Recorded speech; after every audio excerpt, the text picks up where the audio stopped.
Sebastián lo hará.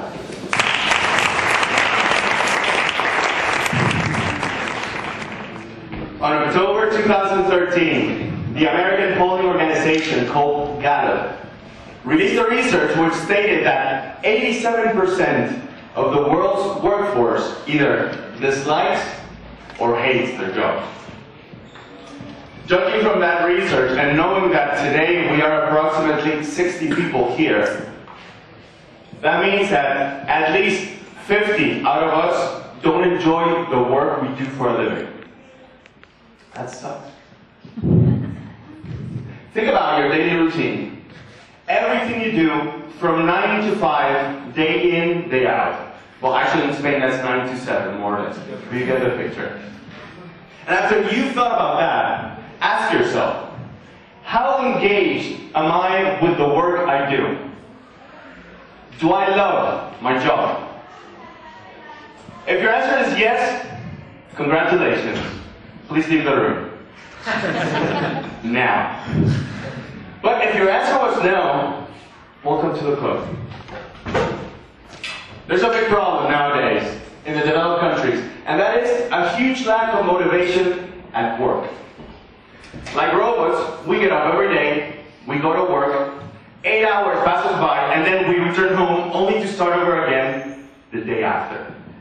But think about it this way. If you started working at the age of 21, right after finishing college, if you went, and ideally you will retire at the age of 65, the total amount of time you would have dedicated doing a job that does not fulfill you would be approximately 77,000 hours, which is the equivalent of 3,226 full days, or 8.84 full years. Non-stop, no sleep, no fun. And that does not include the commutes. That's a third of your adult life. And if on top of that, you add to the equation the fact that Europe has been struggling ever since the so-called crisis started, you get a lot of people stressing about the possibility of losing a job that they don't even like. I know this is not the type of cheerful speech you would expect at a Toastmasters event. But hey, if we are all into this, why not try to find a solution altogether, right?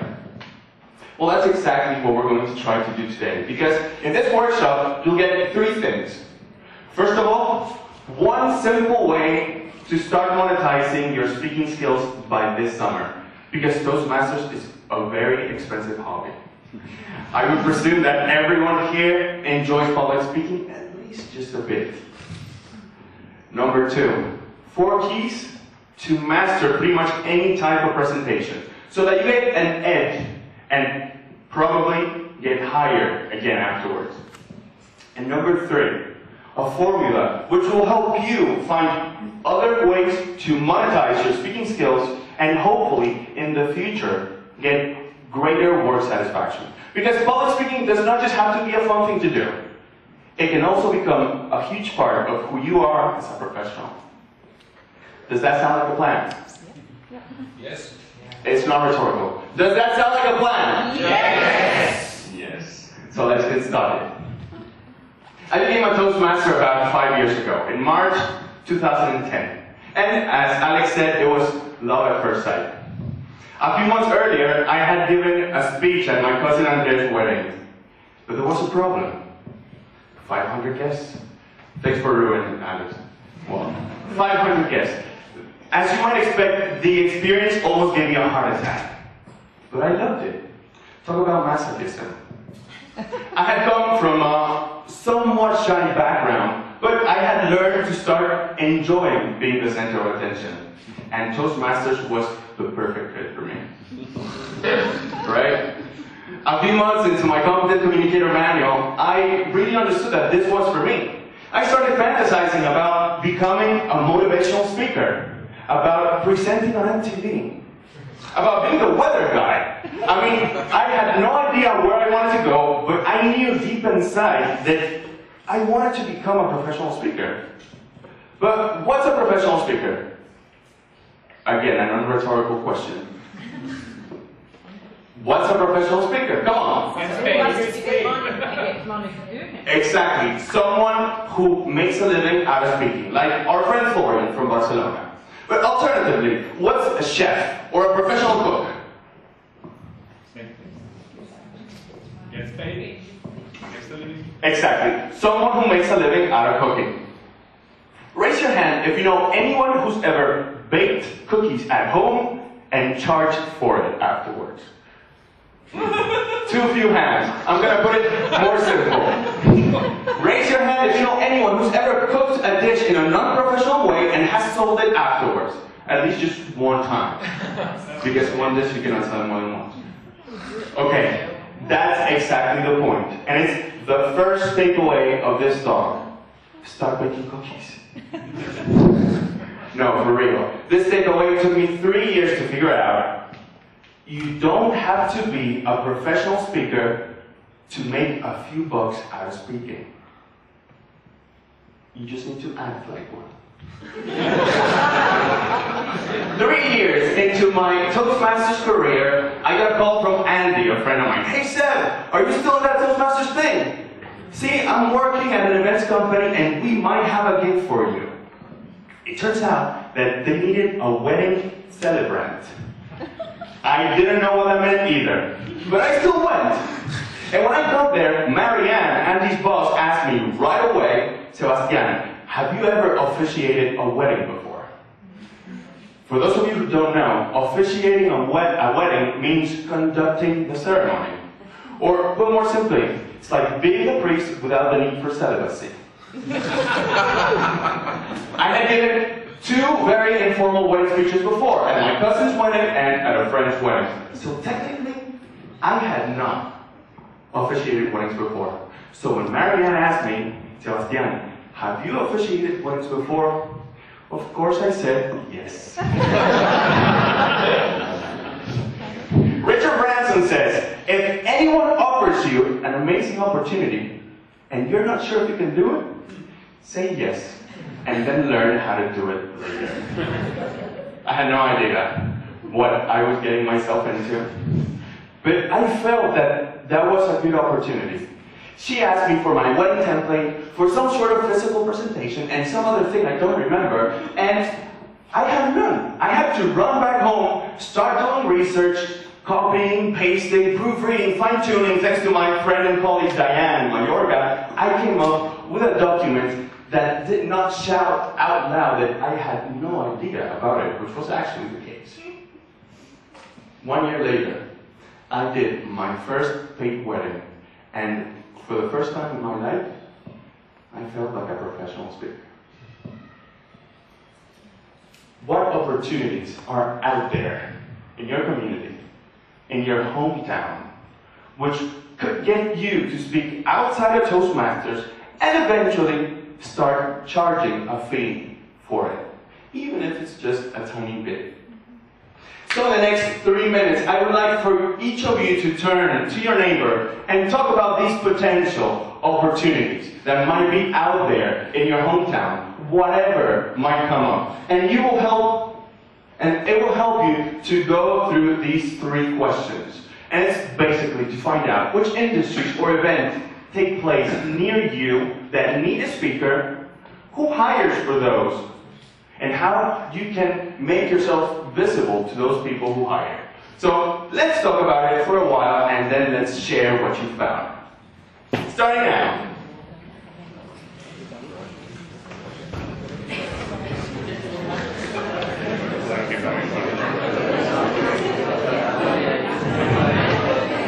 Thank you very much. Thank you very much. You can carry on at lunch. Okay, raise your hand if you have found a potential opportunity in your hometown for you to speak outside of Toastmasters. Anyone? Eric, what is it? What type of opportunity? Perhaps this is going to be some sort of like an idea also for the rest, because I am now starting to speak before my own people. What I mean by that, I speak before the Filipino audience and talking about self-development, talking about how to be successful, you know, etc., so many etc. And in fact, I'll start collaborating. I'm been collaborating with the labor office of the Philippine Embassy. That's what I'm doing right now. Great. So I'm monetizing little by little. Let's see if I can go further. You know, outside of my community. Let's see what happens next. A big round of applause for Eric.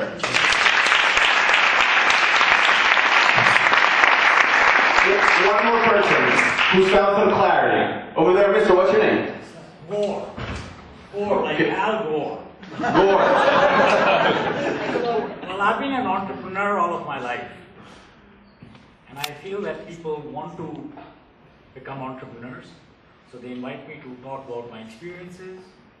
First, they would invite me, I would do it pro bono, out of respect for the profession. Now I feel that people are ready to pay me. I get paid for talking. Great. Thank you, Gore. Big round of applause.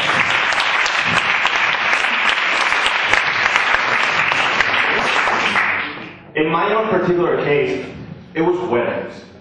That does not have to be your case, but in mine, it was weddings because Mallorca is very popular for weddings during the summer. How to get myself, first, who hires?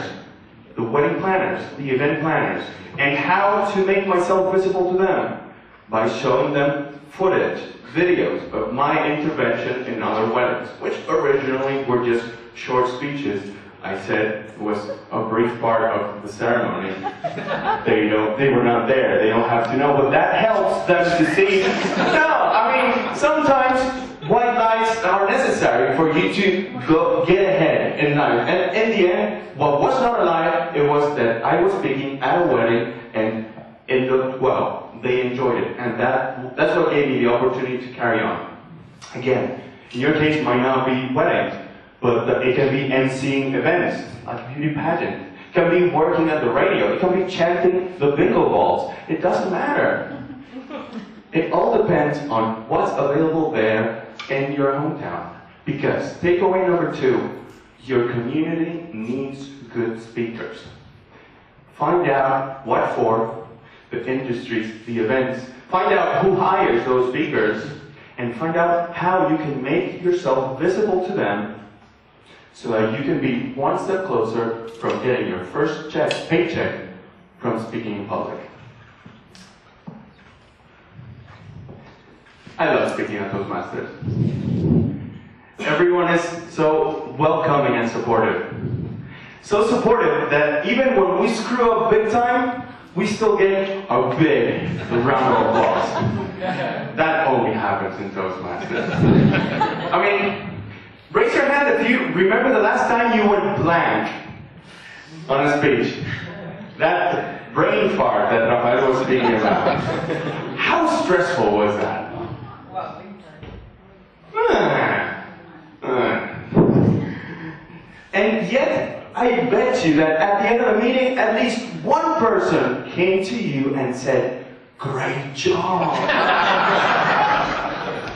Well, imagine a bride, after a failed attempt at a ceremony, coming to you, the wedding official, and saying, "Don't you worry, that happens even in the best of families, you'll do better next time." That doesn't happen in the paid world. Because if at a paid gig, you mess up big time and you're not able to pull it off and recover, the last thing you're going to get is a pat in the back. Trust me.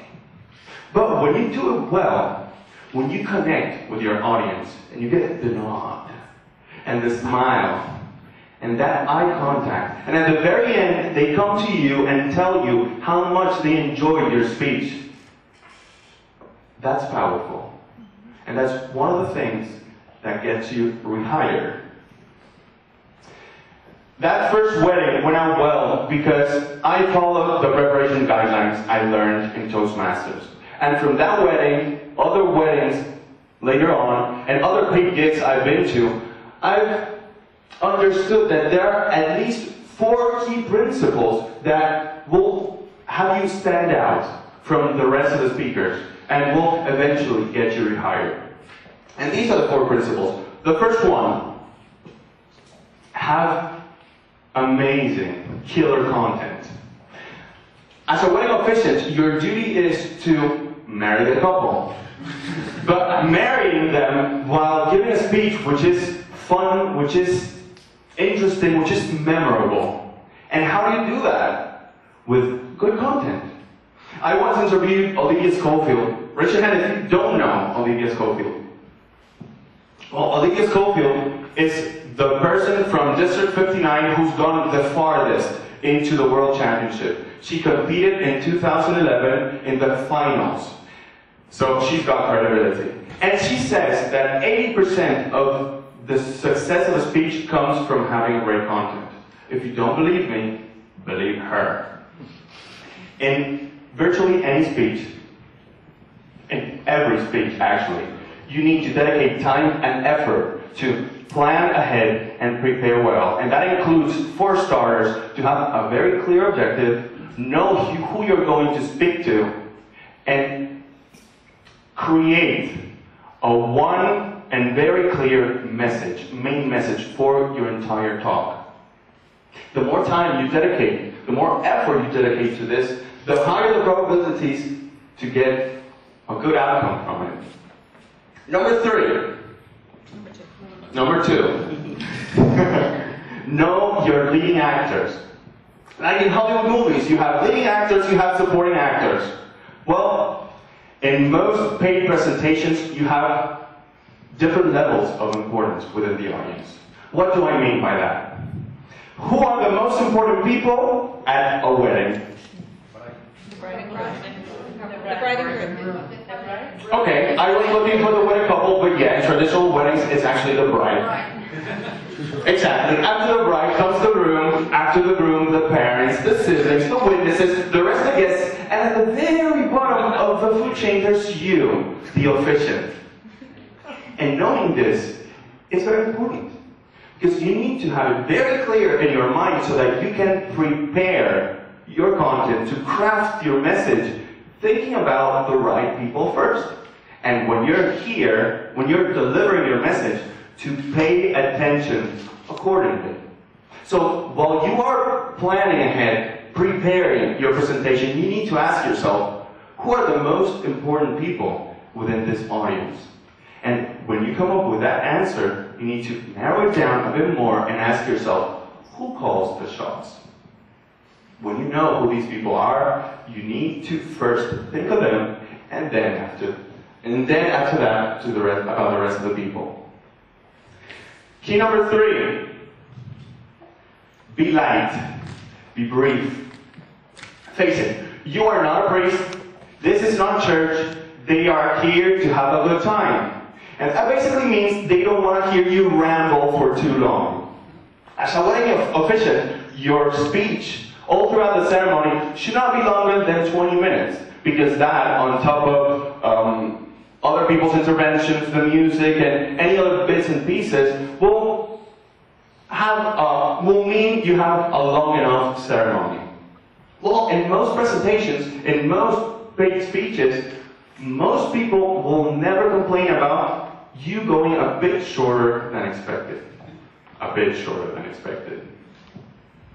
When you go too long, they will start complaining. But let's say that you go a bit shorter. If with that short enough speech, you then help them out to digest your content by giving it out in a very simple and structured way, simple without dumbing it down, of course, but very structured in a logical way, they will leave feeling that you kind of entertained them, but mostly they will feel that the time dedicated to you was well worth it. And finally, number 4, do not give speeches.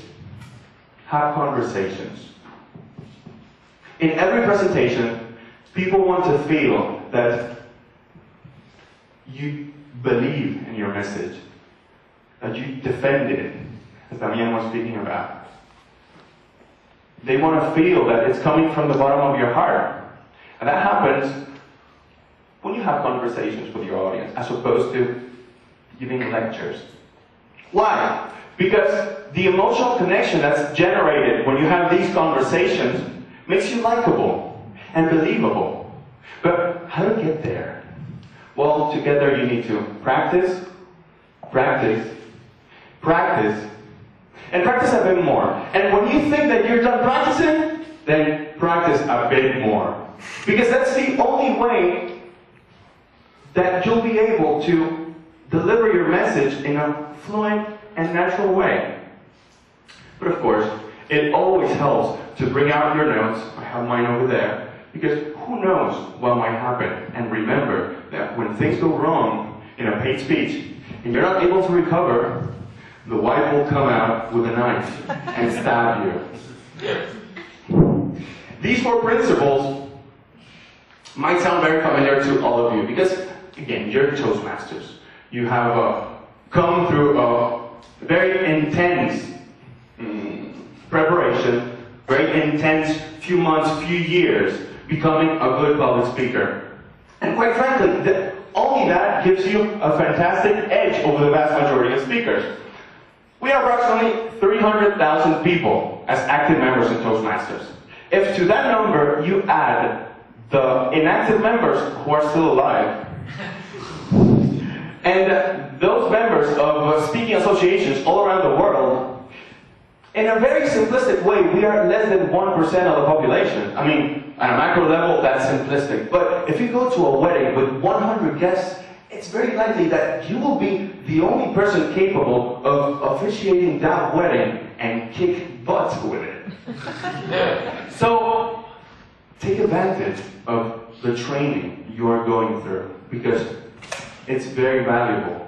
And every time you start preparing and you start delivering a presentation, and mostly paid presentations, think about these 4 principles. Always prepare well, have a very good content. Think about the different levels of importance within the audience. Have a simple message, not too long, and try to have conversations. If you follow these 4 principles, you'll be on top of that 99% of the population, and that by itself will get you hired.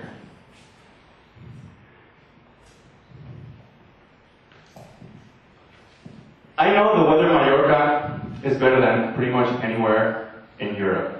As a matter of fact, it's better than pretty much anywhere in Spain. That's the truth. So what if you don't get many weddings near you? Or what if marrying people is not your thing?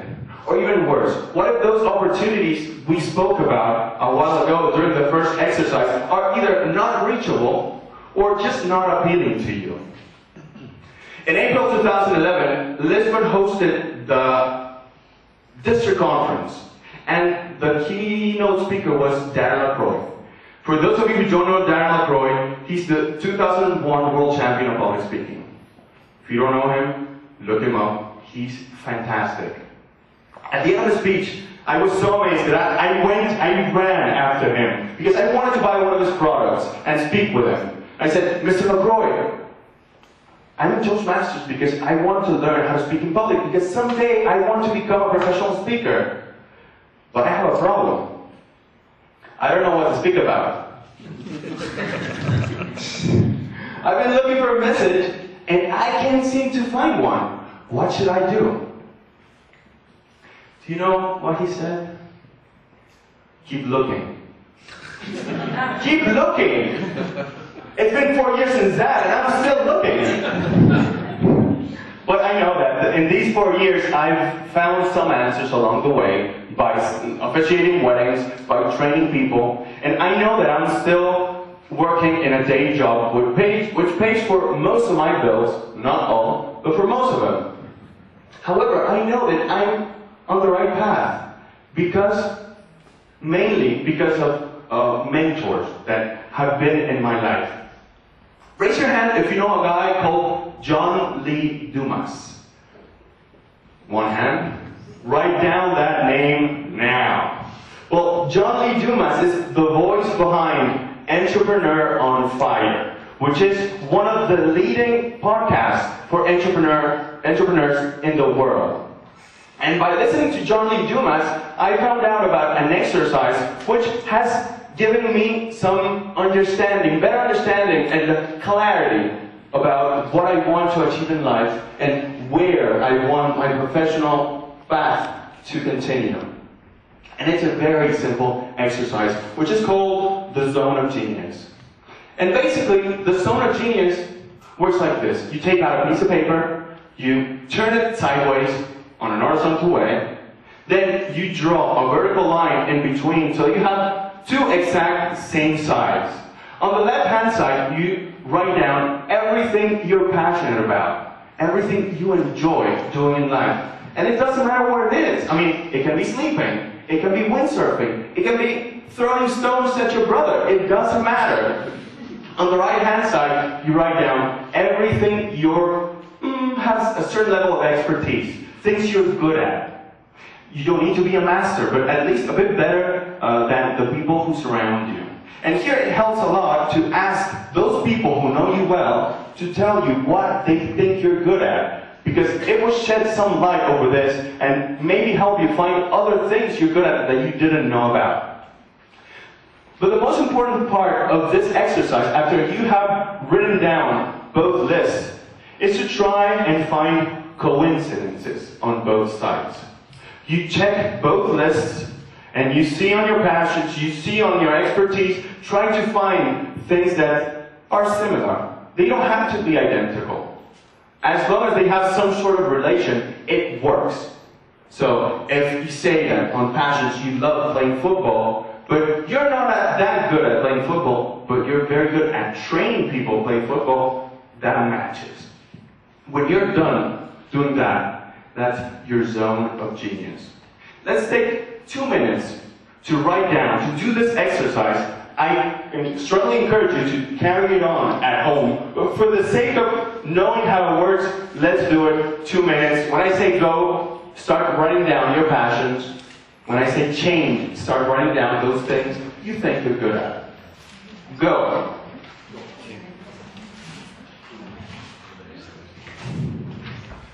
All right. Please raise your hand if you found at least one coincidence between both lists.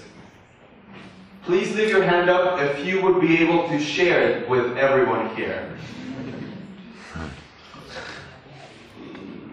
Over there, what's your name, please? Yeah. Alicia. Come again? And Your name again, please? Alicia. Alicia. Natasha, swimming Swimming. and music. Great. Swimming and music. Then you need to think a lot about that and see in which ways you can develop these skills, because by loving them and being very good at them, you might find something very valuable there, which you could probably get to a second stage, to a further stage. Anyone else? Can you repeat your name, please? Jette. Jette.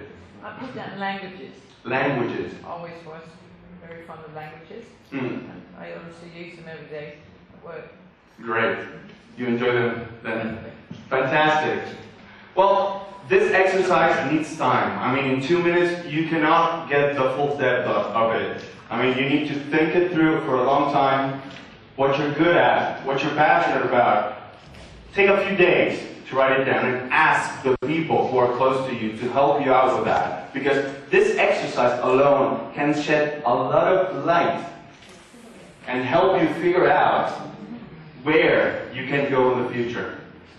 The zone of genius is that place in which you will do the most fulfilling work in your life. And if speaking is somewhere near that zone of genius, you'll have a lot of fun spreading out the word about those other things which you're passionate about. And if you're able to connect that with the speaking needs that are there in your hometown, in your community, then you are on a very good path of finding that thing, that element what Sir Ken Robinson speaks about. Or at least find another line of business which is probably more fulfilling than the one you're currently in. I found my zone of genius in speaking, in social relations, in learning, in writing. And I know that these 4 things I need to work on a lot for the rest of my life if I want to do fulfilling work. If I want not to work but enjoy myself while making a living. Because Confucius said, choose a job, a work you love, and you will not have to work a day in your life. And that's exactly what 13% of the world's workforce does nowadays, according to Gallup. Why not make that leap from the 87% onto that 13 and grow it? Imagine the great things that could happen. Imagine the possibilities. Before we finish, I'd like to give 5 minutes to a round of Q&A. Does anyone have questions? You're either very sleepy or you want to leave now. Ilario. It's more an observation than a question, but I would like to connect the Song of Genius. The Song of Genius, yes? Also, looking at the community.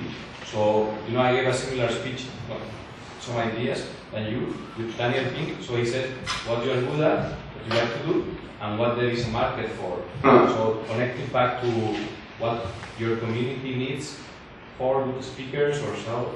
So also connected with the Song of Genius. Yeah. I will draw a third column of, No, evidently that's a very good message from you, because if what you're good at and what you're passionate about, there's no market for it, it will only end up being a hobby. But if you find a way to connecting that with actual needs within the market, then you might be able to do work on that. Mike.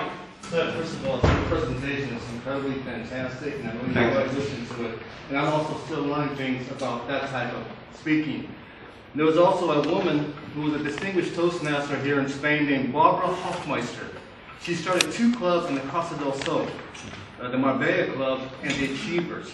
And she worked very hard in learning the skills you were talking about. She became a distinguished Toastmaster. She had to move back to Germany. She wrote a book and made money from it.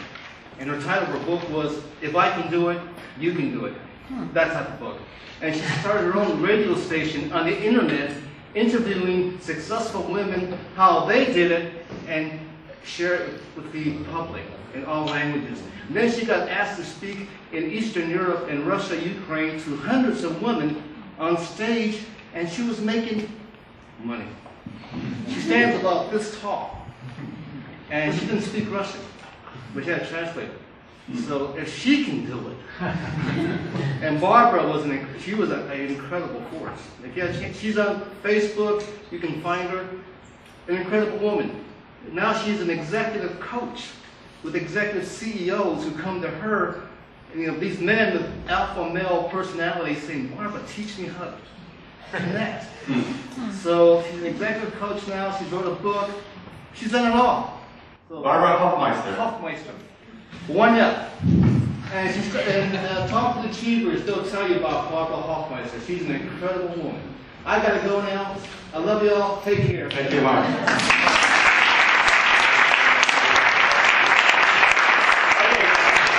More practical questions. We wrap up and we finish. What's your name, please? Claudia, Claudia. how much would you charge? How much would I How charge? do you know what to charge? How do you know what to charge? Start seeing what's out there. I mean, at the very beginning, I didn't really know what it was. The person who was hiring me smartly told me what the competition was charging. It was probably lower, what she told me. But I started up there. Then I found out what people are actually willing to pay for it. And if you see that you're doing a good job and people are recommending you, increase your fee. Over there. What's your name, please? My name is Lucia. Lucia. Before I started here, I love photography, and I started to work as a photographer in weddings. I made money out of it, as you did. And it came a point where I had that was my working weekend. And the time came when the hobby became a work with problems, and then from Monday to Friday, I was worried about the work I did on the weekend. So there is a line in there. When you change your hobby into a work, you need to find another hobby. Yeah. I'm stressing about that right now. That is So, true. it's okay. I mean, you don't get out the same things when you do it for free or because you like it or because this weekend I wanted not that one because I prefer to do other things. When you get paid for it, now you might turn into the same problems and routine as your daily work.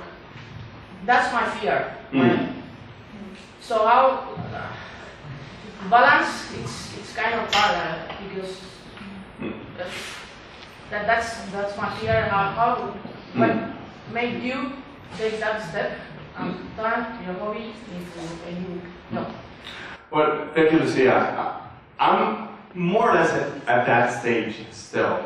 Because I started charging for this last year. I started giving workshops and one-on-one trainings last year as well. So it's picking up, it's actually doing well, but I'm still at that stage where I mostly work, have my day job at another company and try to do this at night, on weekends. I take days off to be able to do it.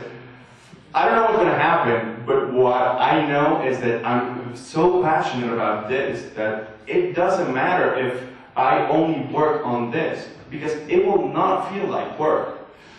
I don't know if it's going to happen what's happened to you, but I'm confident it will not, because one thing that's happened to me is that I've always been following dreams. I arrived in Spain 11 years ago and my dream was to start up an airline. Ask me if I have an airline? I don't, but I was always attentive about those signs that the world was sending over to me, and at some point I clicked about public speaking and then I shifted. Who knows, I might find another hobby that will end up being my passion, it will end up being my revenue stream. It doesn't matter, as long as you enjoy the present and the moment it really starts becoming stressful, it's probably that you don't enjoy doing it that much. That's the way I see it. But listen to your heart and carry on doing it. That's the only thing I can do, because I don't dedicate my full life as a professional as this. I'm trying to balance things out. Does anyone have an actual answer that could help Lucia get a clear understanding of this? I mean, has anyone made the actual shift from working at a traditional job and then shifting to an actual passion? Sergio. Hi, Lucia. I've been working in companies as treasurer, financial manager, etc. for almost 15 years. And 1 year I decided, okay, I quit. And I started to do it as a freelance consultant. And when I was doing consulting, I was hired to train people. And I realized that I love training much more than consulting. And despite I have problems with some customers, I have last minute circumstances that make me have, like, okay, it's pressure, but if you love doing it, you don't mind. I sometimes split 2 hours because I have a training the day after, and I didn't have time to prepare it, and I don't mind. I come the following day with full of energy because I love what I'm doing for those people. I'm trying to send them my knowledge and to learn from them as soon as they learn from me. So if for you, you find the problems more higher than your passion, is that it's no longer a passion. Maybe your passion has shifted to another thing. So, because the road to success is not a raw line. It comes here and here and here, and you maybe won't find it till 50 years old. Because there is a saying over there, I don't know if you've seen a video called Wear Sunscreen. He says, don't mind if by 40 you don't know what you want to do in life. The most interesting people I know don't know. So don't worry. Two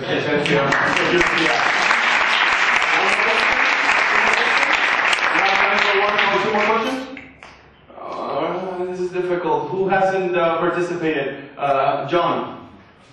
Yeah, I wanted to ask you about my passion is really much related to my job. So I'm really hooked on that. So as I am hooked on that, it is kind of hard for me to sort of like balance out things. What I mean by that is I'm a trainer, I'm a teacher, I'm an entertainer, I'm a learner. But at the same time, I want some downtime. So I go to yoga, I rollerblade.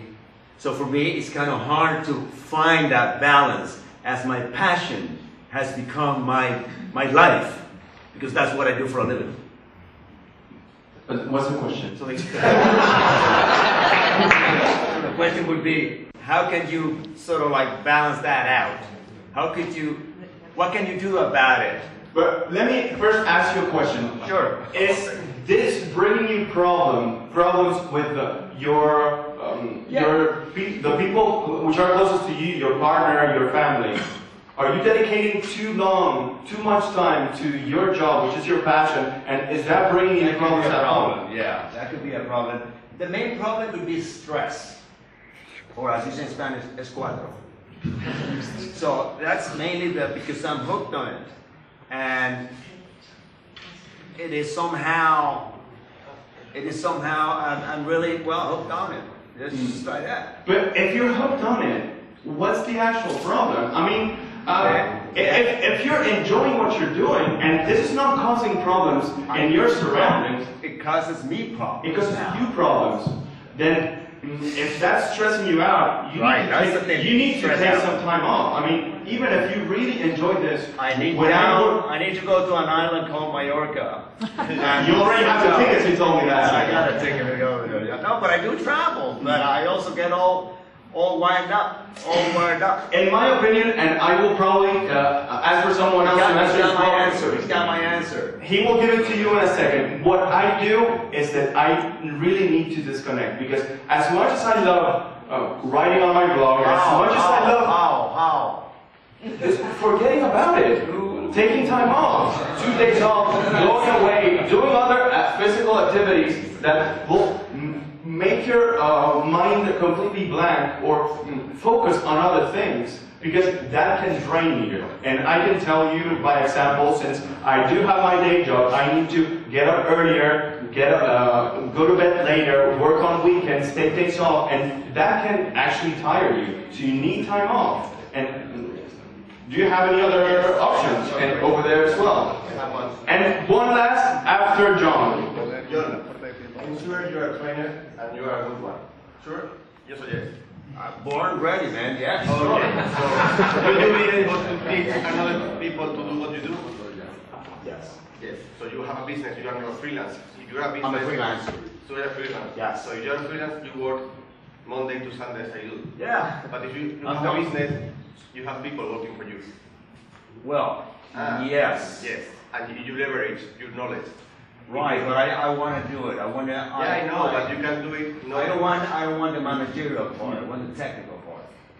But if you want to become free in time, you need people to do something. Yeah, but at the same time, I want to enjoy what I'm doing. You can do both. If I manage, I want to enjoy. You can do both.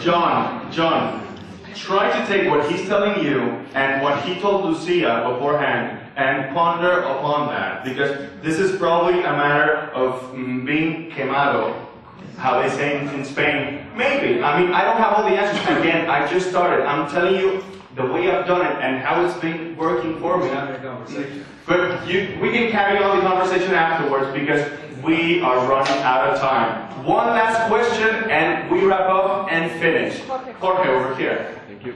I'd like to know if you share, as a professional speaker with international experience, if you share my impression that for all of us as public speakers, it's a bigger opportunity than average in other countries.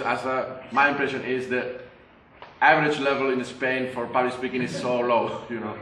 It's much bigger opportunity than in other countries, so we should be encouraged to try it, because the chance is bigger than in other countries. Definitely. I mean, I gave you 4 keys that have worked for me to give you some edge, and I told you that only by being a Toastmaster, you have some tools that already make you stand out above the rest. And in the end, it's a campana de gallos. You don't have to be the best in the world. You just need to be the best in your surroundings. If you're able, here in Spain, to stand out over the vast majority of speakers in Spain, people will notice you, and that will bring you more opportunities. Yeah, but I mean, isn't this much easier than in USA or in other countries where you find thousands of public speakers? Here, Of course. that's easier. It's easier. But then again, people are still not in that frequency in which they either enjoy or put the effort on developing skills, so they don't believe in them that much. We are a few decades behind the English-speaking countries and even some Latin American countries. But we are starting to understand, and due to the crisis, that we need to develop other skills which will give us that competitive advantage. And public speaking skills do give you that. And if you carry on preparing yourself and coming to Toastmasters, reading books and practicing a lot, you'll be able to stand out in Spain and then, who knows, internationally. Before we finish, as most say, Toastmasters is a fantastic platform for you to bring in your ideas, test them, and see how you can take them out. Because your fellow club members will not only not judge you, but they will give you constructive feedback, which will help you evolve those ideas and take them out into the real world.